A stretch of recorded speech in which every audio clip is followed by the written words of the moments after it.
Hi dear student, हम gravitation जो chapter हम स्टडी करते हैं डियर स्टूडेंट, तो उसमें हम मास जो है, बॉडी का जो मास है, कल हमने मास और वेट का आपको डिफरेंस एग्जांपल के साथ समझा कर दिया है डियर स्टूडेंट। इंपॉर्टेंट ऐसा डिफरेंस है। और आज जो है हम जब ग्रेविटेशन चैप्टर हम स्टडी करते हैं डियर स्टूडेंट, तो उसमें हम टू डिफरेंट कंसेप्ट मास की स्टडी करते हैं। ओके, तो वो जो कंसेप्ट है, वो कंसेप्ट क्या है, आज हम आपको समझाने वाले हैं डियर स्टूडेंट। कौन से हम टू डिफरेंट मास ग्रेविटेशन में स्टडी करते हैं, तो उसका जो फर्स्ट जो मास है उसको हम कहते हैं इनर्शियल मास। इसको हम क्या कहते हैं? Inertial mass. अब इनर्शियल मास क्या है? इनर्शियल मास क्या है? Inertial mass it is related to mass of the body which measure the inertia, means inertial mass is the measurement of inertia in a linear motion। कल हमने आपको समझाया inertial mass is the measurement of inertia in a linear motion। अगर हम body पे अगर force exert करते हैं तो बॉडी क्या होगी? एक्सेलरेटेड होगी। ओके, सिंपल है डियर स्टूडेंट। फोर्स अगर बॉडी पर एक्स करेंगे तो बॉडी एक्सेलरेटेड होगी, और जो एक्सेलरेशन को अपोज करता है उसको हम क्या कहते हैं? इनर्शिया कहते हैं। Means resistance to oppose the acceleration of the body. Inertia की ऐसी भी डेफिनेशन हो सकती है dear student, resistance to oppose the acceleration of the body which is produced by the force acting on them, तो inertial mass जो है it is the measure of the inertia, in a linear motion.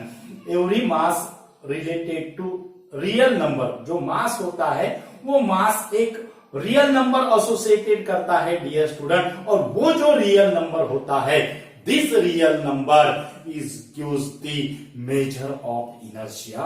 This real number gives the measure of inertia. Okay, तो ये जो inertial mass है, this inertial mass is related to Newton second law of motion. This inertial mass related to Newton's second law of motion. That means that is equal to inertial mass mi into ये consider करेंगे हम। Inertial mass जो है वो mi into ये consider करेंगे, तो यहां पे mi जो रहेगा I फॉर इनर्शियल, ध्यान में रखना है डियर स्टूडेंट। तो यहां पे हमें क्या मिलेगा? दैट इज F बाय ये। यहां पे हमें क्या मिलेगा? F बाय ये। ओके, तो इनर्शियल मास जो है इट इज इक्वल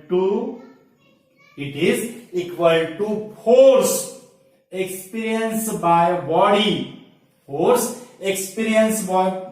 यानी ये जो इक्वेशन है, ये इक्वेशन में लेफ्ट हैंड साइड जो क्वांटिटी है वो इनर्शियल मास है, और ये जो है राइट हैंड साइड में रेशियो ऑफ फोर्स और एक्सेलरेशन का है। यानी इनर्शियल मास का ऐसे भी हम डेफिनेशन करेंगे, that is the force experience by body per unit acceleration. Okay, तो इसका हम इनर्शियल मास ये फोर्स में कब होगा? When it is equal to the force when acceleration is equal to 1 unit. Acceleration is equal to 1 unit. यानी इससे हम इनर्शियल मास की ऐसी भी डेफिनेशन करेंगे dear student. Inertial mass it is nothing but the force at that point when the particle place that point in which the acceleration is 1 unit. Acceleration of the body is 1 unit, then inertial mass is equal to the force experienced by the body, okay, तो ये हो गया हमारा inertial मास। ये क्या होगा हमारा inertial मास। Okay, उसके बाद जो सेकंड जो मास है, टू डिफरेंट कंसेप्ट हम यूज करते हैं, और सेकंड जो मास है वो सेकंड मास क्या है, that is the gravitational mass. Second mass कौन सा है डियर स्टूडेंट, ग्रेविटेशनल मास। अब ये ग्रेविटेशनल मास क्या है, gravitational mass, inertial mass is related to inertia in a linear motion of the body, और gravitational mass जो है, this gravitational mass is related to gravitational pull of the body. This gravitational mass related to gravitational pull of the body. Okay, तो पुल और push हमने कल जो video upload किया है उसमें हमने आपको समझा है डियर स्टूडेंट, पुल क्या है, पुश क्या है, ये जो वर्ड है ये किससे रिलेटेड है, ये हमने आपको कल समझा है। ओके, तो gravitational pull of the body से ग्रेविटेशनल मास क्या होता है, रिलेटेड होता है। एंड दिस ग्रेविटेशनल मास, जैसा inertial mass is find by the Newton second law of motion, वैसा ही ग्रेविटेशनल मास जो है it is found by the Newton's laws of gravitation. It is found by the Newton's laws of gravitation. और Newton's laws of gravitation, if M is the capital M is the mass of earth, capital M is the mass of earth, r is the radius of the earth, r is the radius of the earth, then अब यहां पे अगर मानो ये अर्थ है, ये क्या है, अर्थ है, और ये उसका होगा सेंटर, यहां पे ये होगा r, और यहां पे मटेरियल ऑब्जेक्ट है, यहां पे क्या है, मटेरियल ऑब्जेक्ट है, ये होगा हमारा अर्थ का जो मास है वो होगा कैपिटल यम, और जो बॉडी जो एक्सपीरियंस करेंगी gravitational pull, it is related to gravitational mass, that is the mg कहेंगे हम उसको। तो हमारा जो न्यूटन्स लॉज ऑफ ग्रेविटेशन जो है, वो Newton's laws of gravitation directly proportional to product of the two masses and inversely proportional to square of the distance between them. दो मासेस है, एक है अर्थ का मास और एक है ग्रेविटेशनल मास। तो यहाँ पे कैपिटल G ग्रेविटेशनल कांस्टेंट होता है, और यहाँ पे आएगा M G capital M upon R square, F equal to M G for gravitational mass. G capital G जो है ये है gravitational constant.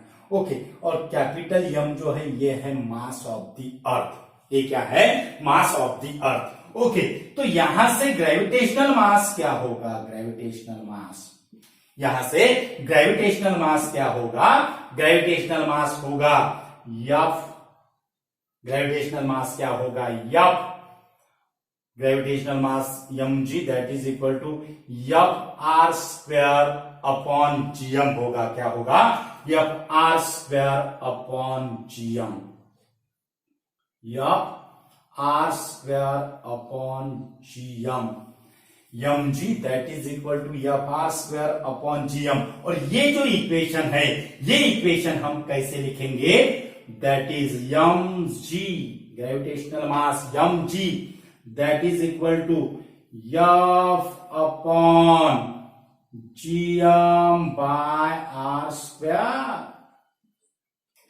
mg that is equal to F upon gm by r square, and this gm by r square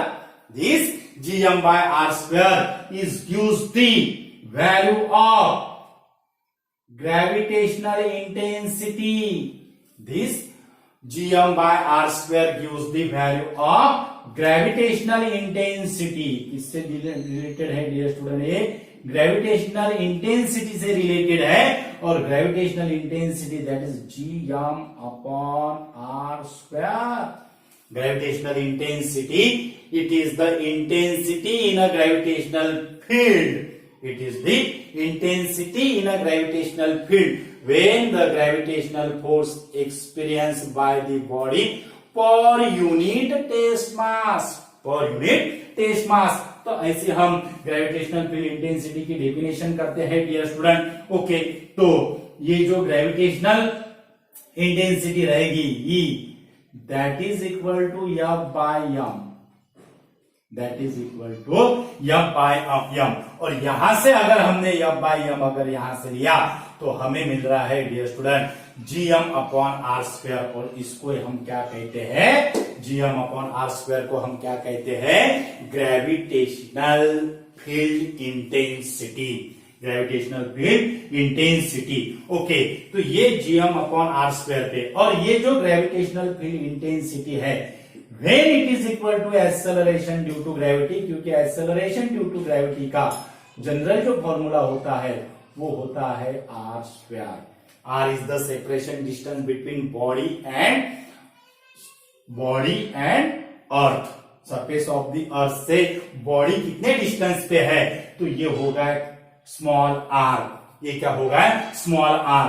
और ये acceleration due to gravity यानी E और G, acceleration due to gravity और gravitational field intensity कब equal होगी? जब small r की value r रहेगा, mean separation distance between body and surface of the earth it is equal to the radius of the earth. Then gravitational field intensity it is equal to G. यानी यहां से हम क्या लिखेंगे? Gravitational mass that is equal to F upon E. E is the gravitational field intensity. That means gravitational mass is equal to the gravitational pull experienced by the body per unit gravitational intensity.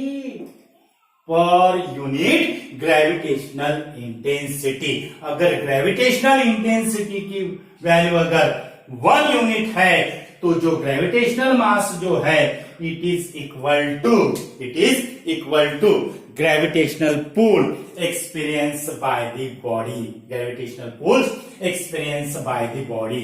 तो और एक बात इसमें बहुत interesting एक बात है dear student, ये जो हमने दो मासेज जो कंसीडर जो किए हैं यहाँ पे, ये जो हमने जो दो मासेज जो कंसीडर किए हैं, ये दो मासेज ग्रेविटेशनल मास और इनर्शियल मास आर आइडेंटिकल. यानी ये जो मास है, ये मास दोनों भी मास क्या रहेंगे? आइडेंटिकल रहेंगे. इसी का कारण है जो एक्सेलरेशन ड्यू टू ग्रेविटी जो है, एक्सेलरेशन ड्यू टू ग्रेविटी जो है it is independent upon the inertial mass as well as gravitational mass. इसका रीजन यही है dear students. So gravitational mass and inertial mass are the identical. Okay, तो उसके बाद जो मास जो होते हैं, उसके बाद भी मास होते हैं dear student which is related to relativity. तो वो मास को हम क्या कहते हैं? रिलेटिविस्टिक मास कहते हैं. रेस्ट मास भी उसमें आता है. Means when the observer measure the mass, कौन सा? Inertial mass of the body when it is in rest position. अगर पार्टिकल अगर रेस्ट पोजीशन में है और ऑब्जर्वर जो इनर्शियल मास मेजर कर रहा है उसको हम रेस्ट मास कहते हैं. It is denoted by m0. It is denoted by m0. And inertial mass of the body when the body is in motion, means when the body possesses the velocity, when the velocity is increases, then inertial mass of the body is increases, then this mass is called as the relativistic mass. This mass is called as the relativistic mass. अब relativistic mass का और rest mass का क्या relation है?